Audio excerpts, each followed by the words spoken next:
The motivation is to look after people who can't look after themselves, basically. And a lot of these people today just have no understanding of cancer, of the management and or what to do. And I've just considered my purpose in life is to help them through this period of their life. It's their worst period of their lives, not only the patients but their whole families. I've been through it, and maybe that's partly where the passion comes from. I lost some good friends, and I know the emotional suffering as well as the physical suffering, and I know these people need support. People realise miracles don't they don't expect a miracle, and if someone says you can't be cured, you accept that, but you like to know that people are fighting for you and that every day is precious. Therefore, the Star Throwers gives people an opportunity of supporting and helping. Unfortunately, hope is destroyed too many times by oncologists, not meaningly, they don't mean to do it, but it's just by sort of saying, sorry, there's nothing more we can do for you. They've removed all hope. And when they come here, it's the opposite. They come here and I'm sort of saying, no, there's always something we can do for you. There's always some way we can help you. And we can help you, it doesn't matter how long you're going to live, we will help you in the next few months, the next few years, whatever. But there's always ways we can help you, and we will never give up on you. I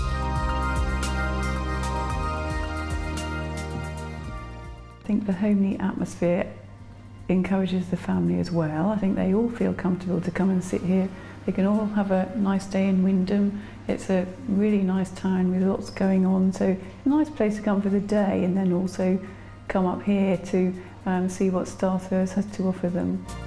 We cover Norwich mainly in this area, isn't it? So Wyndham, Attleborough, Norwich and the surrounding areas, but I would like to see Star Throwers starting up around all the major hospitals. Again, it's like everything else, it needs support. It has to be, you have to have somebody with a bit of knowledge of oncology to help run it. Hi, welcome to Star Throwers. Come in and we'll show you what we've actually got here. When you come to Star Throwers, the first thing we normally have are the meet and greet girls who are actually relaxing at the moment over here.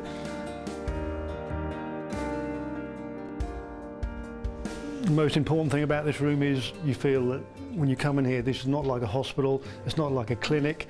It's like your front sort of sitting room at home. We've got the open fire going and everybody feels nice and relaxed. As I say, the people who come here for the first time, they will come and speak to the meet and greet girls. Good morning, Star Throwers. Can I help you?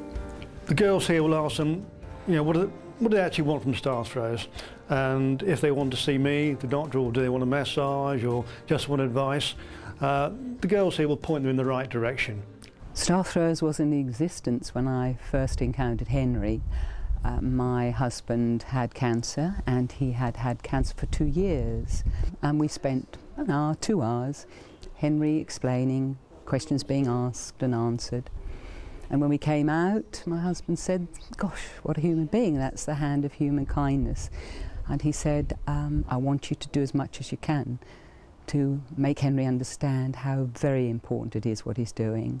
And he said, I'd like to think other people who have cancer have a chance to experience what I have. His attitude to people, to the patients that were coming in, and also to their families, he just has such a nice, comfortable way about him that makes people feel at ease. In this section here, this is our kitchen basically, and like in every person's home, a kitchen is a good place for people to meet up, and we sit down there and have a cup of tea, whatever. And so I love this table here behind you, because the table is where all these people sit round and they feel relaxed, they feel they can talk to other people around the table. And as I said before, the volunteers who work here, they're all easy to get on with and make people feel at home. Sometimes people, when they're just feeling a bit low, they need to come in here and talk to somebody. This is exactly what the Star Throwers kitchen is for. And here is our education room, and I say we're very proud in that we do lectures now, not only to the general public, but we're also involved in a lot of the local schools. And as you can see, we've got Naomi here, who helps, works here as a volunteer. And I say we're quite lucky that quite a few of the kids from local schools come here and do help us out. This room, I say, we use it for video shows. We also give it for lectures, and basically it's just used as a general teaching room. In addition, though, we hope to do additional things such as therapies, such as maybe painting, music, whatever. And I say we're just evolving at the moment, but hoping that this room is going to be well used in the future. I don't pretend to be somebody special. I've never been a person who wore a suit. I never liked wearing a tie. And you know, people know I'm a practical person. I like to get my hands dirty, and they know I'm one of them. I'm on the same wavelength. They know, you know, I'm not a pedestal above them, and they feel because of that they can talk to me basically about anything. I've never met a human being like him before, and I'm very grateful that my husband met him because it renewed his faith in a lot of human beings. We're also very lucky in that we have counsellors here. We have ex-Macmillan nurses, and I say some people do need to come in and have a one-to-one session, especially if they're sort of emotionally distressed. Sometimes we have families come in, and so we have this little room, a little quiet room basically, where they can come in and the counsellor will sit with them. And again, there's no time limit. We can sit here sometimes for half an hour, sometimes it's 2.5 hours, but the point is it's there for them.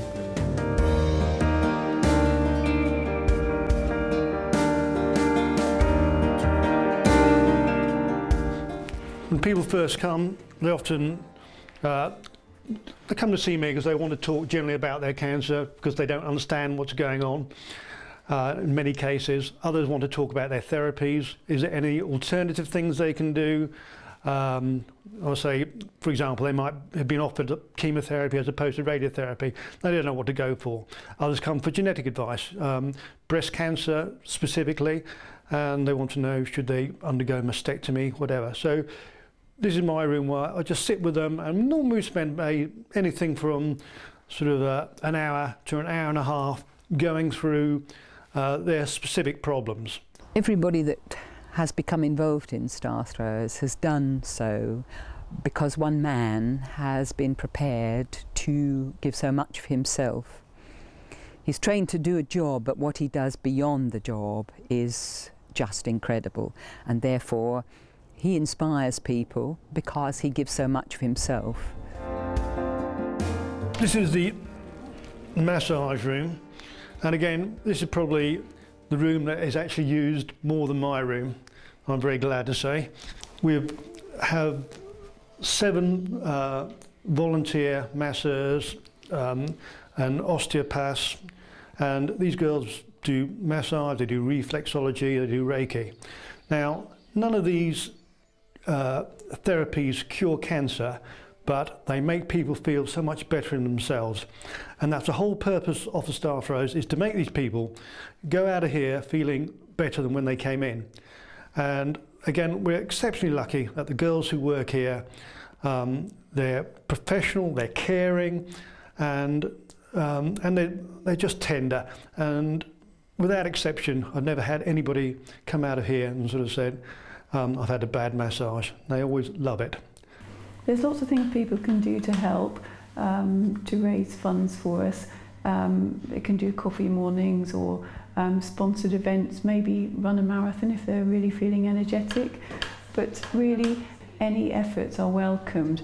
People can come along here and have a look round and see what we're doing here and see if they feel inspired to help us in some way or other. Everybody is a volunteer here. Everybody's here because they want to be here to do something to help somebody else. And I think that's a really nice, refreshing atmosphere to work in as well. For him to be doing what he's doing is quite amazing, and therefore anybody who volunteers or who helps with the Star Throwers, he just leads by example. And that is just the most rewarding thing for people to feel that they can help somebody achieve what he is indeed doing. I've tried so far to keep this place totally charitable, in that everybody who works here, from myself, Tina, who spends 7 days a week here, and the rest of the volunteers, absolutely nobody gets paid. And we do it because we're passionate about it.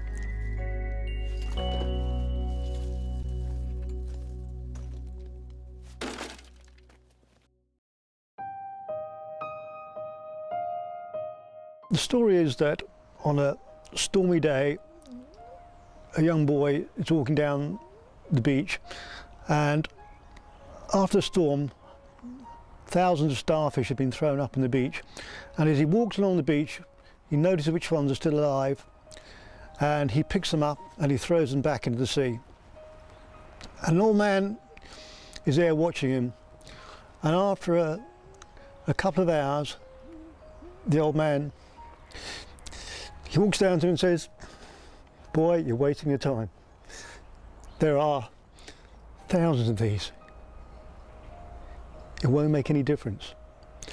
And the little boy picks up another starfish and he throws it back in the sea and says, "Well, it made a difference, that one." And that's what sort of Star Throw is all about.